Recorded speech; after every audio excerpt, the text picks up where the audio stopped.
At 71 years old, Nettie Groves walked out of a courtroom with $4 in her pocket, a suitcase held together by a luggage strap she'd bought at a gas station, and the deed to a roadside motel in rural Tennessee that hadn't seen a paying guest in 11 years. The man who had spent 4 decades telling her she was nothing without him would spend the next 14 months watching his own life come apart at the seams. And the room that nobody had touched, the one with the rusted padlock and the drawn curtains, the one her grandmother Cleo had sealed shut without explanation and never spoken of again, was about to tell Nettie exactly who she had always been. Before we jump back in, tell us where you're tuning in from, and if this story touches you, make sure you're subscribed, because tomorrow, I've saved something extra special for you. The morning of the divorce hearing, Nettie ironed her blouse.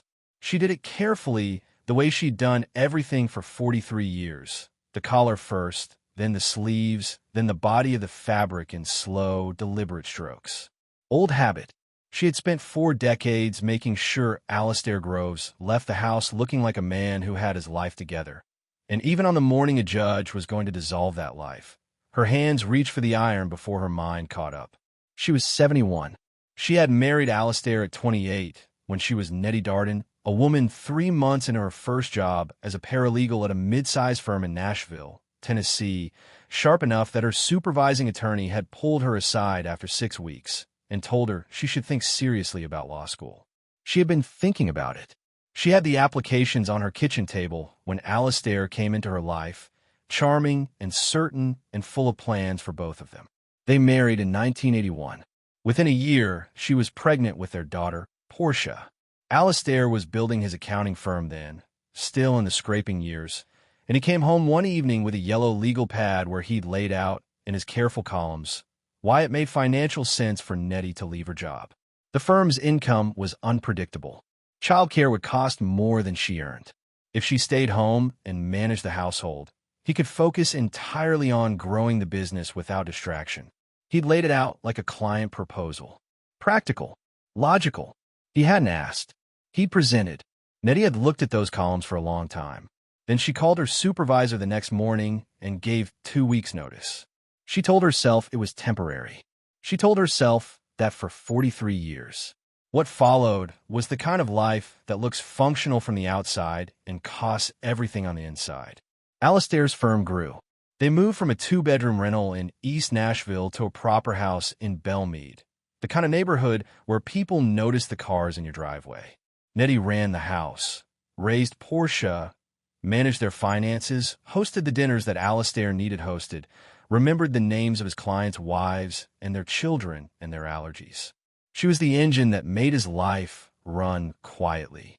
He was the man who got the credit. Portia grew up watching her father fill every room he entered and her mother smooth the edges of every situation before he got there.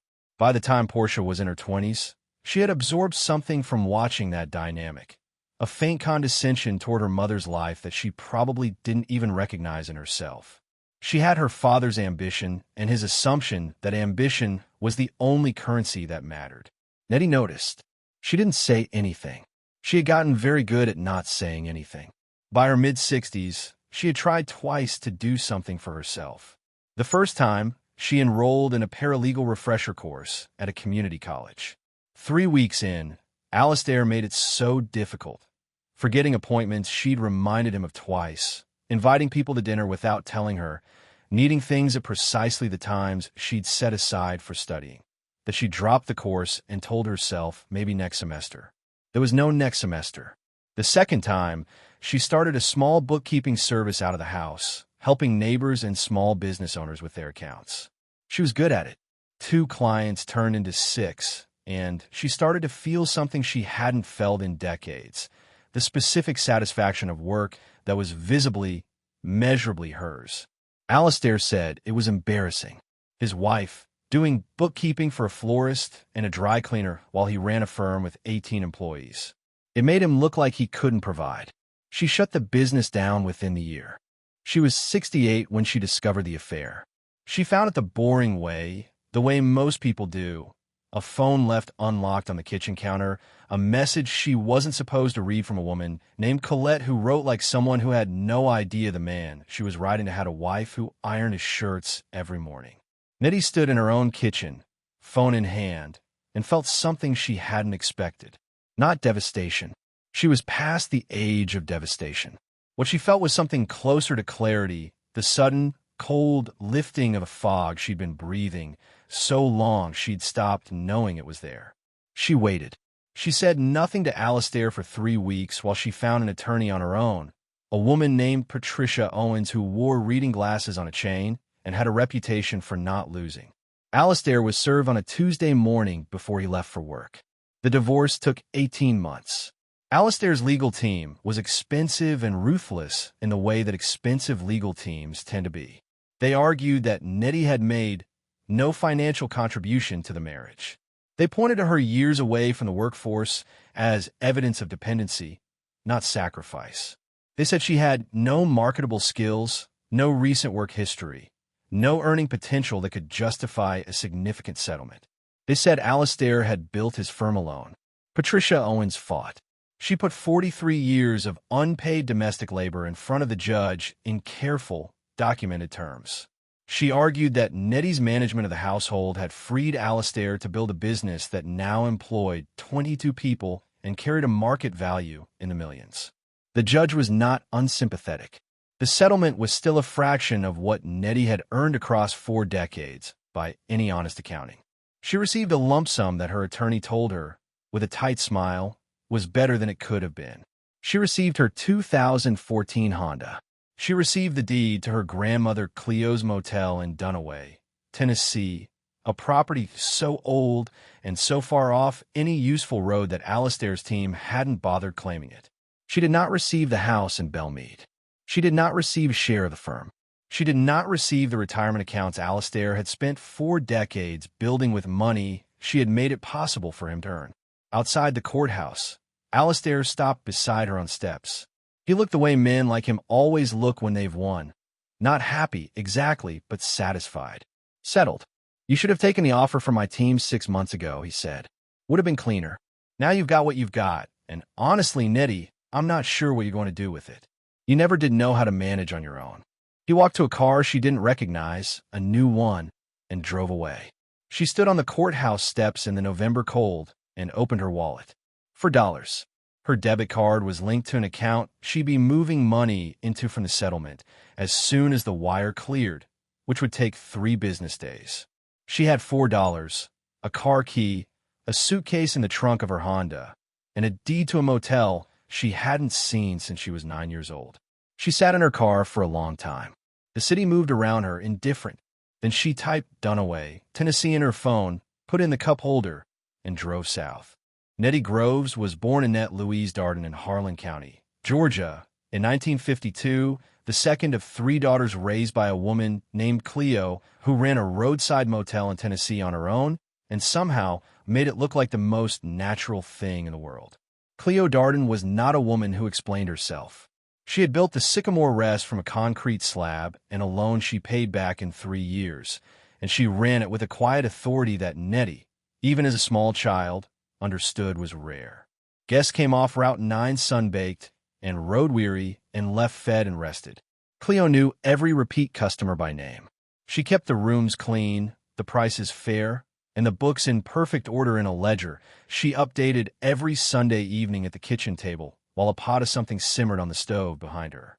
Nettie had sat beside her at that table more times than she could count, watching the numbers go into their columns. Asking questions, Cleo always answered straight. That was where it started. The love of numbers, the satisfaction of a balanced sheet, the sense that precision was its own kind of care. By the time Nettie was in high school, she was keeping the motel's books herself, while Cleo checked her work and found fewer and fewer corrections to make. By the time she left for college, she had a full scholarship in accounting and a confidence in her own abilities that felt like something solid she could stand on. She graduated in 1974. She worked for a small firm in Macon for 4 years, then moved to a mid-sized company in Augusta that did corporate accounts for regional manufacturers. She was good at the work, methodical, fast, trusted with more responsibility each year. She had her own apartment, her own car, her own savings account she added to every month. She had a circle of friends she met for dinner on Friday evenings and a habit of buying herself flowers on payday because nobody had told her she wasn't supposed to. She was 40 years old when she met Alistair, and her life was not incomplete. That is the part she would return to again and again in the years that followed, the part that mattered most when she was trying to understand how it had happened. She had not been lonely in a desperate way. She had not been waiting to be rescued. She had simply met a man who paid attention to her in a way that felt like recognition, and she had let herself believe it was real. The first years were not bad. She could say that honestly. Alistair was charming in those early years in ways that were sometimes genuine. He made her laugh. He listened, or did a convincing impression of it. The life he offered felt expansive. A bigger house, travel, a social world she hadn't had access to before. She didn't notice, right away, that the expansion of his world required the contraction of hers. The bookkeeping job was the first thing to go. Then the Friday dinners with friends, gradually, because Alistair always seemed to schedule something on Fridays, and it became easier to let them lapse. Then the savings account she'd kept in her own name, which Alistair suggested they consolidate for tax purposes. Then the small opinions she used to offer freely about money, about decisions, about what she thought should happen next, which met with a particular expression of his, not anger exactly, more like patient disappointment, until she learned to offer them less, and finally almost not at all. It happened the way water shapes stone. No single moment you could point to and say, there, that was when. Just the slow, persistent pressure of a man who needed to be the authority in every room he occupied, wearing away at a woman who had been taught that keeping the peace was the same as keeping the love. Portia, Alistair's daughter, arrived in Nettie's life as a 7-year-old with her father's stubborn chin and a child's raw grief for her mother, who had left when Portia was 4. Nettie had loved her with everything she had.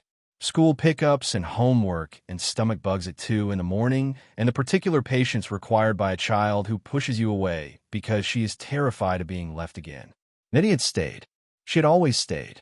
Portia grew up and moved to Nashville and called on birthdays when she remembered. She had absorbed her father's casual certainty that Nettie's presence in their lives was simply the weather, something that happened around them, not something anyone had made or maintained.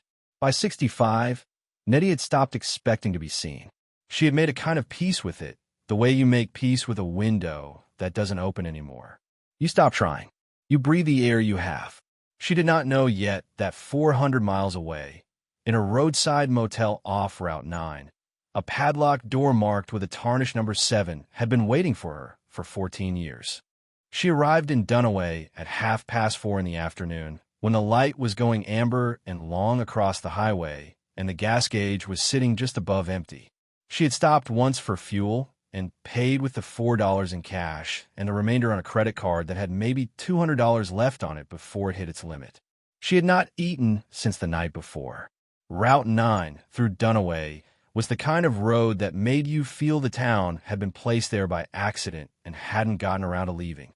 A grain elevator, a post office the size of a garden shed, a diner with a hand-lettered sign that said open but looked like it was reconsidering, and then, a quarter mile past the diner's gravel lot, a low L-shaped block of concrete and weathered wood with a sign out front that read Sycamore Rest Motel in letters that had once been green and were now the color of old sage, half of them hanging at angles that suggested decades of wind.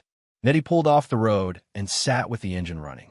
8 rooms, a small manager's unit at the bend of the L, where Cleo had lived during the motel's operating years. A covered walkway running the length of both wings, the overhang sagging in 2 places. Weeds coming through the gravel and the lot thick as planted crops. One of the room doors standing partially open, its hinges rusted past the point of holding anything shut.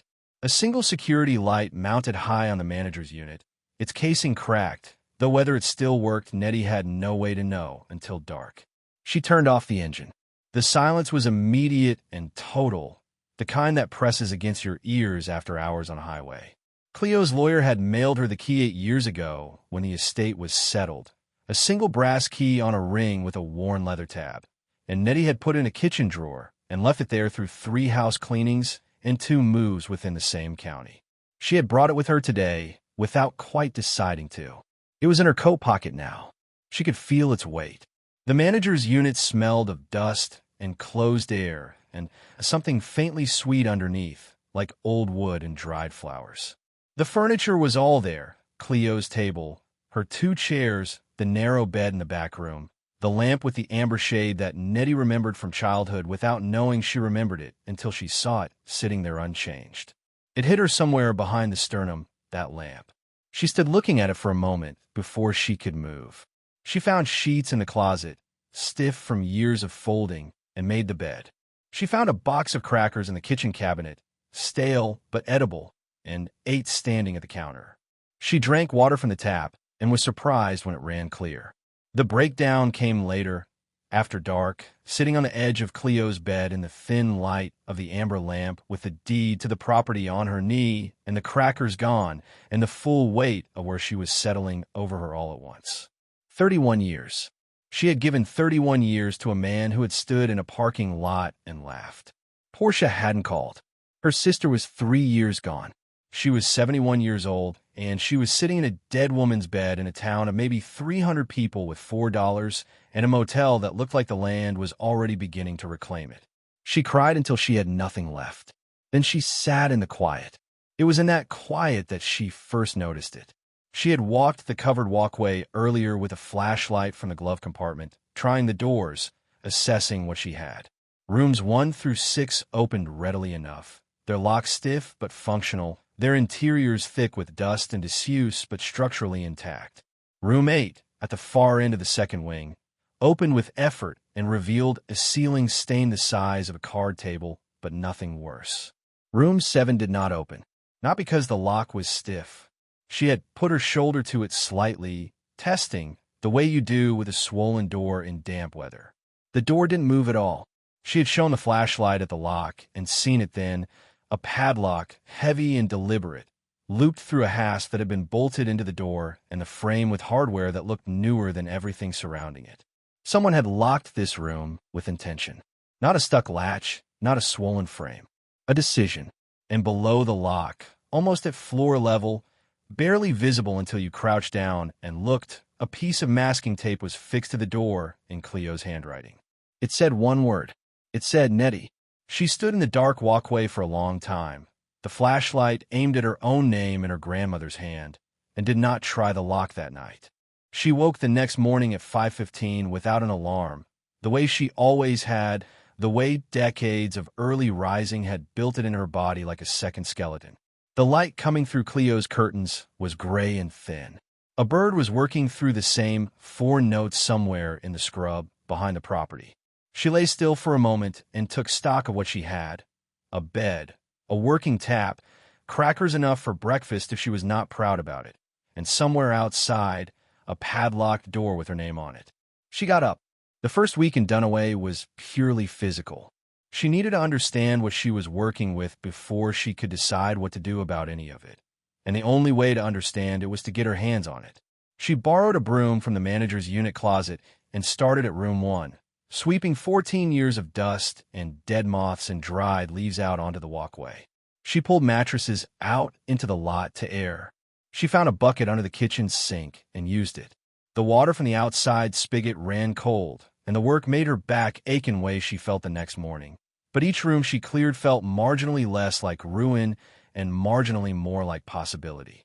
She drove into town on the 3rd day for supplies and spent with a precision that would have impressed even her younger self. Bleach, a mop head, a box of heavy bags, bread, eggs, coffee, a bag of dried beans, 3 cans of tomatoes. She carried it all out herself and did not ask for help. The woman at the register watched her load the bags into the Honda with an expression that was not quite pity and not quite curiosity, but somewhere between the two. Her name tag said Ruth Ann. When Nettie came back in for the last bag, Ruth said, without preamble, "You're out at the Sycamore Rest." "I am," Nettie said. "Cleo Darden's granddaughter." "That's right." Ruth nodded slowly, as though this confirmed something she'd already worked out. She talked about you. Said you had her head for numbers. She paused. You planning to stay? Nettie picked up the last bag. I'm planning to clean, she said. After that I'll see. Ruth almost smiled. Fair enough. That exchange was the first crack in the shell of isolation that had formed around Nettie since the parking lot in Georgia. Small, maybe, but real. Thaddeus Burrell showed up on a Thursday afternoon, 11 days after Nettie arrived, with a toolbox and no particular announcement. He was 67, broad across the shoulders, with the careful movements of a man who had spent 40 years in construction and learned to treat his joints with respect. He had gray at his temples and a scar along his left forearm that looked old. He introduced himself as Thad, said he'd known Cleo for 20 years, said he'd heard someone was out at the Sycamore, and had come to see if any of the structural stuff needed looking at before the county did. Nettie looked at him steadily. Did Ruth send you? Thad considered this. Ruth mentioned you were out here alone. I'm managing. I can see that. He glanced at the walkway overhang, the two sagging sections she'd been studying all week with no clear idea of how to address them. That fascia board up there is going to come down in the first real wind. Won't take more than an hour to brace it properly. She let him fix the fascia board. He did it in 40 minutes, worked cleanly, and didn't talk excessively while he did it. When he was done, she offered him coffee, and he accepted without making it a bigger moment than it was. They sat on the two chairs outside the manager's unit and drank it while the afternoon light moved across the lot. He asked how long she'd been in accounting. She asked how he'd ended up in Dunaway. Neither of them asked about the other's marital history, which she appreciated.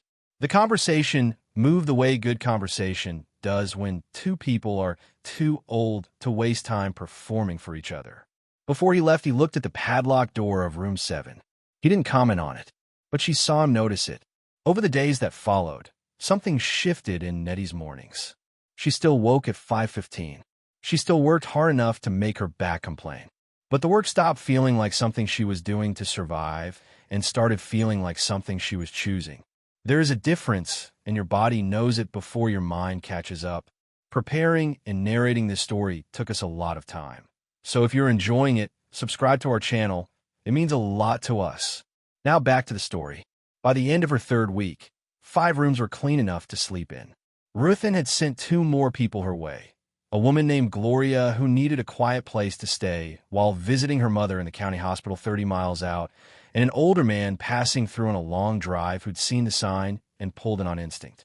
Nettie had charged them both modest rates she calculated on a notepad, fair to the point of being almost too fair. She had guests. She had a purpose that didn't depend on anyone telling her she was doing it right. Room 7 stayed locked. But every morning when she walked the covered corridor with her coffee, she stopped at that door and stood for a moment, her grandmother's handwriting in her mind, and knew she was getting closer to being ready for whatever was on the other side of it. She opened it on a Sunday morning, 5 weeks after she arrived. She had not planned it for a Sunday, specifically. But she woke that morning and lay in Cleo's bed and felt something settle in her chest like a decision that had already been made and was only now being reported. She got up, made coffee, drank it standing at the kitchen window, watching the light come across the gravel lot. Then she put on her shoes, took the brass key ring from the hook by the door, and walked to room 7. The padlock was a combination type, not keyed. She stood looking at it for a moment. She had assumed she would need a bolt cutter, had been mentally adding it to a list of things she couldn't yet afford. But a combination lock meant Cleo had expected someone to open it who knew the numbers. Nettie stood with her hand on the lock and thought about her grandmother. Cleo's birthday, October 3rd, 1921. She tried 1-0-0-3. Nothing. She tried 1-9-2-1. The lock opened in her hand. She stood with it open, hanging from its hasp, and took one breath. Then she pushed the door. The smell was the first thing, not the damp or mildew she'd found in the other rooms. Something older and drier, like paper and cedar, and a faint trace of the kind of perfume women wore in the early 60s. Talcum base, soft, almost entirely gone, but not quite. The curtains were drawn, and the room was dim. She reached along the wall for the light switch and found it. And the overhead bulb, to her genuine surprise, came on. Cleo had not simply locked room 7. She had packed it. Every surface held something. The dresser top, the small writing table by the window, the 2 chairs, the bed, all of it covered with objects arranged with a deliberateness that was unmistakably Cleo's. Not clutter, curation. Nettie stood in the doorway and turned slowly, taking it in. The writing table held a ledger. Nettie recognized the format immediately. The same style Cleo had used for the motel accounts, columns of figures in her small, tidy hand. Beside the ledger sat a tin box, the kind that once held cookies or tea, its lid secured with a rubber band so old it crumbled when Nettie touched it. Inside the tin were papers folded with care. Letters, receipts, a document with an official seal she didn't immediately recognize. On the dresser, framed in plain wood, was a photograph she had never seen. 2 women, young, standing in front of the Sycamore Rest in what looked like the early 1960s. The sign behind them fresh and bright. The parking lot raw gravel. One of the women was Cleo, maybe 40, her posture carrying the particular uprightness Nettie had always associated with her. The other woman was someone Nettie didn't know. Tall, dark-haired, with a direct look at the camera that suggested she was not accustomed to being photographed and was tolerating it as a favor. Written on the back of the frame in Cleo's handwriting, Genevieve Lassiter and me, 1962. She stayed in room 7. Nettie sat on the edge of the bed and opened the ledger. It was not the motel's accounts. It was a record of something else entirely, a business correspondence Cleo had kept over decades, letters sent and received, notes on conversations, carbon copies of documents filed with county offices and later with state agencies. It took Nettie 20 minutes of careful reading to understand what she was looking at. Genevieve Lassiter had been a songwriter, not a hobbyist. A working songwriter who had sold material to recording artists throughout the late 1950s and early 1960s under a male pseudonym, because the industry at the time would not negotiate directly with women.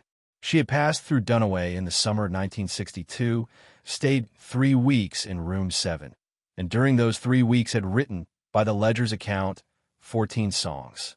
She had also, during those 3 weeks, befriended Cleo Darden. What followed, documented in Cleo's meticulous hand across 40 years of correspondence, was a quiet act of preservation.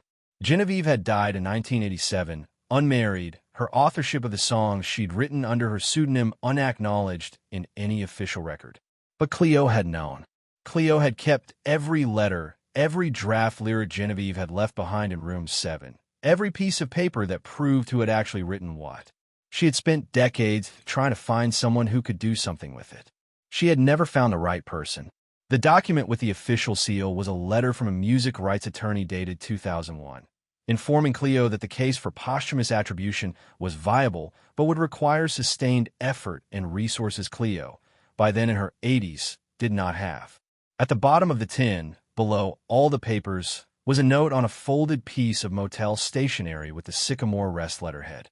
Cleo's handwriting and Nettie's name at the top. It said, "You were always the one who knew how to finish what I started. The numbers are all here. I kept everything. All it needs is someone who won't give up." Nettie sat in room 7 for a long time, the note in her hands, the overhead lights steady above her, the smell of cedar and old perfume around her, and felt something she had not felt in years.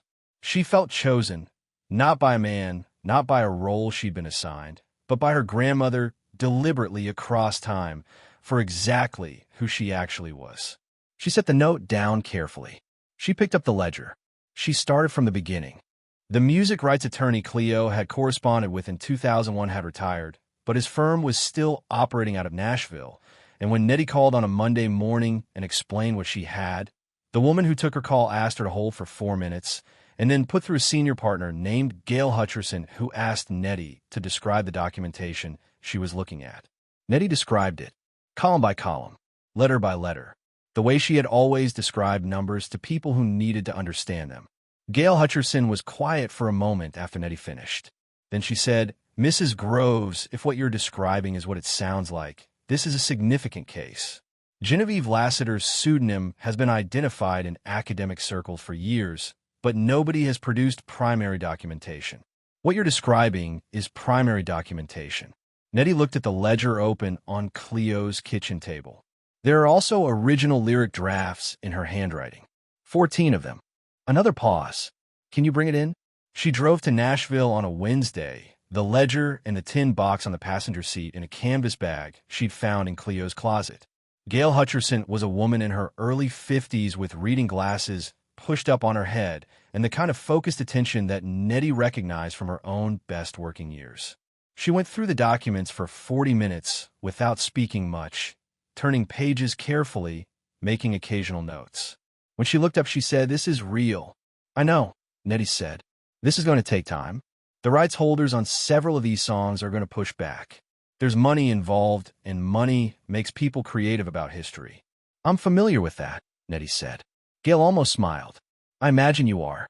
We'll need to formally authenticate the documents, cross-reference the lyric drafts against existing recordings, build the chain of correspondence. It's not a quick process." "I'm not in a hurry," Nettie said, which was true in the way that only became possible once you stopped letting other people decide what your time was worth.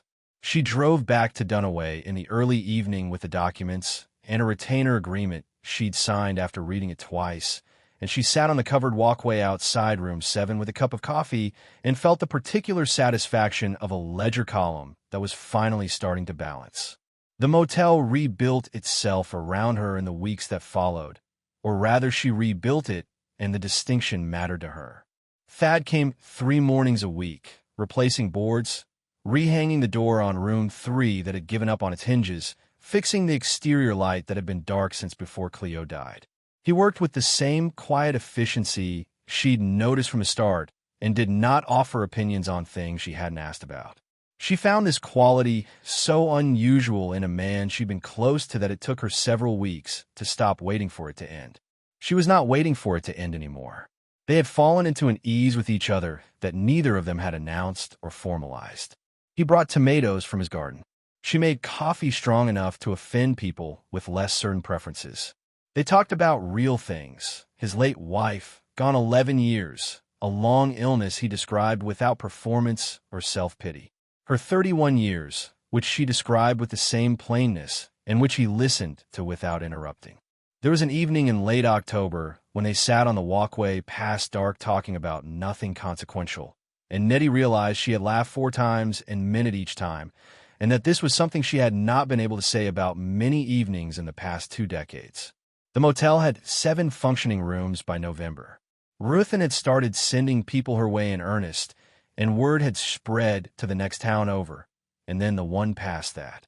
People came for the county hospital visits, for family in the area, occasionally just because the rates were fair and the place was quieter than anything on the highway. Nettie kept the books on a fresh ledger she'd bought in Dunaway. The figures entered in the same small, tidy hand she'd inherited from Cleo without knowing it. Portia called in November. Not on a birthday, not on a holiday. A regular Tuesday evening, which meant she had decided to call rather than remembered she was supposed to. The conversation was cautious on both sides. 2 people navigating around a history they hadn't yet fully named. Portia asked how the motel was doing.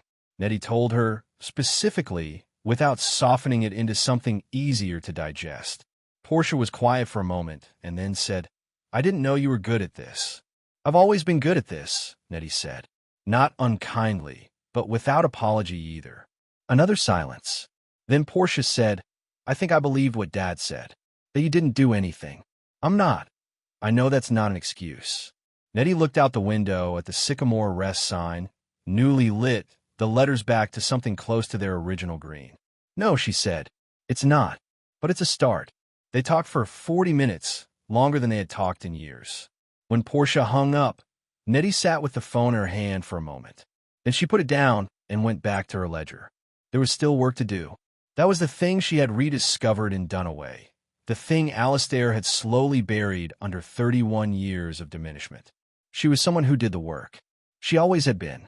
The Genevieve Lassiter case was moving. The motel was running. The ledger balanced. And Alistair Groves, though Nettie didn't know it yet, was about to run out of options. What had happened to Alistair Groves in the 14 months since the divorce was not a single catastrophe, but a sequence of smaller ones, each made worse by his refusal to adjust to the one before it. The house had been the first problem. A 5-bedroom property in a neighborhood that required constant maintenance. Alistair had never once performed himself because Nettie had always arranged for it.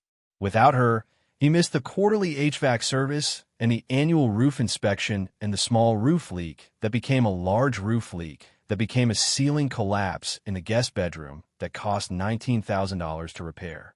He paid it from savings, wincing, telling himself it was a one-time thing. The woman he had left Nettie for lasted 4 months. She was younger and accomplished and had, it turned out, very little patience for a man who expected his domestic life to organize itself. She left on a Saturday in January without particular drama, simply stopped returning calls, and Alistair found himself alone in a 5-bedroom house that was already starting to feel less like a home and more like a building he was responsible for. His business dealings, which he had always described as shrewd, began revealing themselves as something closer to lucky. Lucky in the specific way that luck runs out. 2 investments failed within 6 months of each other. A consulting arrangement he'd established after his retirement fell through when the client firm was acquired and his contract was not renewed. His financial advisor, reviewing his portfolio in the spring, used the phrase significant exposure twice in one meeting, which Alistair later understood had been a warning he'd chosen not to hear as one. By summer, he had sold the house at a loss, moved into a 2-bedroom apartment in a part of the city that made him feel humiliated every time he pulled into the parking lot, and was spending his evenings working through the arithmetic of what he had left versus what he owed, which was not an arithmetic that came out well no matter how many times he ran it. The thought of Nettie arrived slowly, the way uncomfortable thoughts do when you've been keeping them at the edge of your attention for months. He had been so certain she would fail. A woman of 71 with $4 and a condemned motel. He had laughed about it, literally laughed, standing in a parking lot while she sat her car. The certainty had felt good, the way contempt always feels good until the moment it becomes evidence against you. He called Portia in September. Portia, who had been short with him on the phone for months in a way he'd attributed to stress, told him flatly that she had been to visit Nettie in Dunaway twice and that the motel was running, and that her mother was, in Portia's exact words, the happiest she had ever seen her. Alistair had not known what to do with that sentence, so he had filed it away and not thought about it for 3 weeks. Then he drove to Tennessee. He arrived on a Thursday in late October, and the Sycamore Rest was not what he had constructed in his imagination. He had pictured something barely standing, a desperate woman holding together a losing proposition with the last of her settlement money. Instead, he found a freshly painted building, pale yellow with white trim on the window frames, with a parking lot that had been re-graveled and a covered walkway that looked recently repaired and a vacancy sign lit in the late afternoon light. A sign by the office door read Sycamore Rest Motel in new lettering, and below it, on a smaller board, Nettie Groves, proprietor. He sat in his car for a moment. A man came around the side of the building carrying lumber, set it against the wall, and noticed Alistair's car. He walked over without hurry. Gray-haired, work-worn hands, the kind of ease in his body that came from being exactly where he intended to be. "Help you," the man said. "I'm looking for Nettie." "Nettie Groves." Alistair got out of the car. "I'm her ex-husband." The man looked at him with an absence of expression that was somehow more uncomfortable than hostility would have been. "She's in the office," he said. "I'll let her know you're here." He did not invite Alistair to follow him. Nettie came out 2 minutes later. She was wearing work clothes, a canvas shirt and practical trousers, her hair silver white and cut shorter than she'd worn it in years.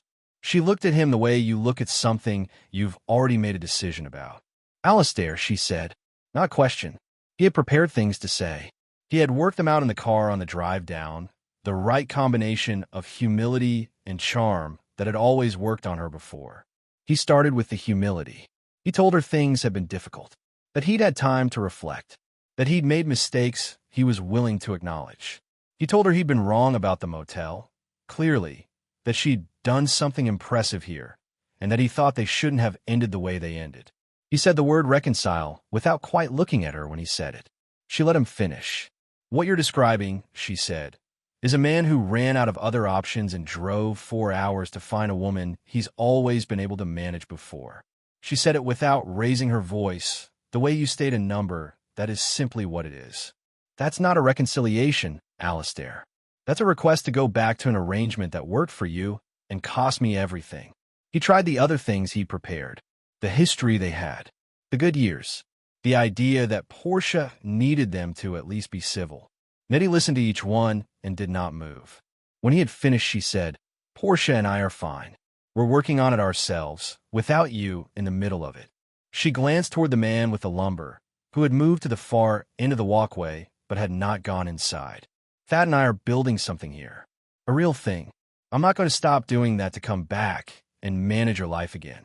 Alistair looked around the motel, the parking lot, the lit sign, and felt for the first time the full specific weight of what he had thrown away. Not an abstraction. The actual thing. The woman in front of him was not who he had married in 1993, and she was not who he had laughed at in a parking lot 14 months ago. She was someone he did not have any leverage over, and the discovery of that was more disorienting than anything the previous year had put him through. "You should go," Nettie said. "Drive safe." She turned and walked back to the office door. The man called Thad came the other direction without being asked and stood in the walkway in the easy way of someone who simply belonged somewhere, and Alistair understood without it being stated that his time here was finished. He got in his car. He drove back toward the highway. Behind him, the office door of the Sycamore Rest closed, and he heard, or imagined he heard, the small definitive sound of a lock. The Genevieve Lassiter attribution case was settled in February, 16 months after Nettie had opened room 7 with a combination lock and her grandmother's birthday. It had not been quick or simple. The rights holders on 3 of the 14 songs had hired their own attorneys and contested the documentation with the particular aggression of people who have money at stake and a preferred version of history. Gail Hutcherson had been right about that. But Cleo's records were meticulous in the way that only a woman who knew she might not live to see the outcome could make them. And Nettie had spent those 16 months doing what she had always done best: organizing, cross-referencing, tracking correspondence, making sure every column was complete before the next one opened. The settlement acknowledged Genevieve Lassiter as the original author of 11 of the 14 songs. 3 remained in dispute pending further review, but Gail said the precedent was set, and she expected the remaining 3 to follow within the year. Royalties from the 11 attributed songs, backdated to the point of contestation, came to an amount that Nettie sat with for a long time before she let herself believe it was real. She put the majority of it into the motel. Not extravagantly. She was still Cleo's granddaughter, still the woman who had bought beans and tomatoes on a budget in the 3rd week of her new life and not felt diminished by it. But carefully, with intention. She expanded room 7 into a proper archive space, climate-controlled, where the original Lassiter documents were preserved behind glass alongside a framed account of Genevieve's story written by Orson Tully, a local journalist from the next town over who had been following the case for a year and wrote about it with the kind of attention it deserved. The archive drew people. That was the thing she hadn't anticipated, that the story of a woman who had written 14 songs under a man's name in a small motel room in 1962 and had finally been given her name back 60 years later would matter to people the way it did. A music history class from college in Nashville made it a field trip. A documentary filmmaker contacted Gail's office in the spring asking about access.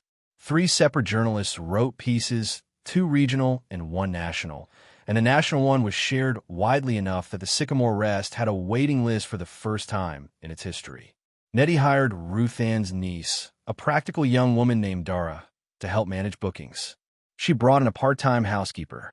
The motel that had been condemned in all but official designation 18 months earlier was now, by any honest accounting, a going concern.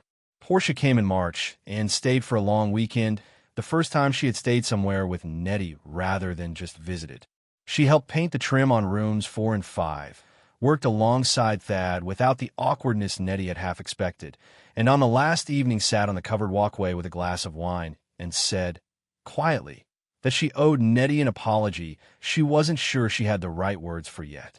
Nettie told her the words could come when they were ready, that she was here. Portia cried a little, which she would have died before doing in her father's house. Nettie let her. Thad moved the last of his things into the manager's unit in April. Not with ceremony. A truck, 3 trips, a bookshelf they assembled together on a Saturday afternoon with a manual neither of them could entirely follow and both of them laughing at. He had sold his own house to a young family from Knoxville and seemed not to miss it for a single day. He fixed things. He grew tomatoes. He sat on a walkway in the evenings and talked with her about real things. And when he didn't have anything to say, he was quiet in a way that felt like company rather than absence. She was not young. She knew her knees in the morning and the way her eyes needed better light than they used to and the specific fatigue of a long day on her feet. None of that had been edited out of her new life. But the life was hers in a way that nothing had been hers in 31 years, chosen and maintained and answerable to no one's idea of what she was supposed to be doing with her time. On a Thursday in May, Nettie stood in front of room 7 with her coffee and looked at the door that had been padlocked for 14 years and was now always open, the archive visible inside, the photograph of Cleo and Genevieve on the wall where anyone who came through could see it. She thought about her grandmother sitting at that kitchen table with a ledger, entering numbers in small, tidy columns, looking up to check Nettie's work and finding less and less to correct. She thought about a woman named Genevieve Lassiter who had sat in this room in the summer of 1962 and written 14 songs that would outlast every person who had tried to erase her name from them. She thought about a combination lock set to a dead woman's birthday and a note on motel stationery, and the particular faith it takes to leave something for someone you love in a room you know they'll find eventually when they're finally ready. She finished her coffee. She went inside to open the books. Cleo had always said the numbers would tell you the truth if you let them. Nettie had let them. The truth was better than anything she'd had the imagination to plan for when she'd pulled off Route 918 months ago in an old Honda with $4 and a deed and no idea what came next. She was 72 years old. The Sycamore Rest had a waiting list. Room 7 had a name on the door now, a small brass plate Thad had made, reading Genevieve Lassiter Room, 1962, and Nettie Groves, who had spent 31 years being told she contributed nothing, had spent the last 18 months proving that the ledger tells a different story when someone who knows how to read it is finally the one holding the pen. Up next, you've got 2 more standout stories right on your screen. If this one hit the mark, you won't want to pass these up. Just click and check them out. And don't forget to subscribe and turn on the notification bell so you don't miss any upload from us.